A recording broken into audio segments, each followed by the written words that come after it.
నమ్మకం లేదా? ఇంత నిష్పాక్షికంగా జరుగుతుంటే నమ్మకం ఎందుకు రావట్లేదు? ఇది ఎక్కడ నిష్పక్షపాతంగా జరిగిందండి? అంటే సెక్షన్లు మార్చారు కదా, 20 ఏళ్ల పైన ఇప్పుడు జైలు శిక్ష పడే సెక్షన్ లోకి వెళ్ళింది కేసు.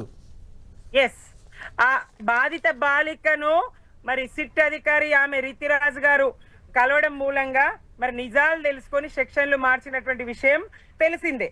ఆ బాధిత బాలికతో మాట్లాడిన తర్వాత మాత్రమే సెక్షన్ల మార్పు జరిగింది. వాస్తవాలేంటో తెలుసుకొని తాను సెక్షన్లను మార్చినటువంటి విషయం అందరికీ తెలుసు. అయినప్పటికీ మరి వాళ్ళ కాంగ్రెస్, బీజేపీ, సోషల్ మీడియాలో అయితేనేంది, వాళ్ళ నేతలైతేనేంది బాధిత బాలికను అవమానపరిచే విధంగా ఇదివరకే 2 సార్లు ఆత్మహత్య చేయడానికి ప్రయత్నించింది బండి భగీరథ దుష్ప్రచారం వల్ల ఆమె 2 సార్లు ఆత్మహత్య యత్నానికి ప్రయత్నించినటువంటి బాలిక మళ్ళీ ఆ బాలికను బజార్కి ఇచ్చే ప్రయత్నం చేస్తా ఉన్నారు. ఆమె గోప్యతకు భంగం కలిగిస్తా ఉన్నారు.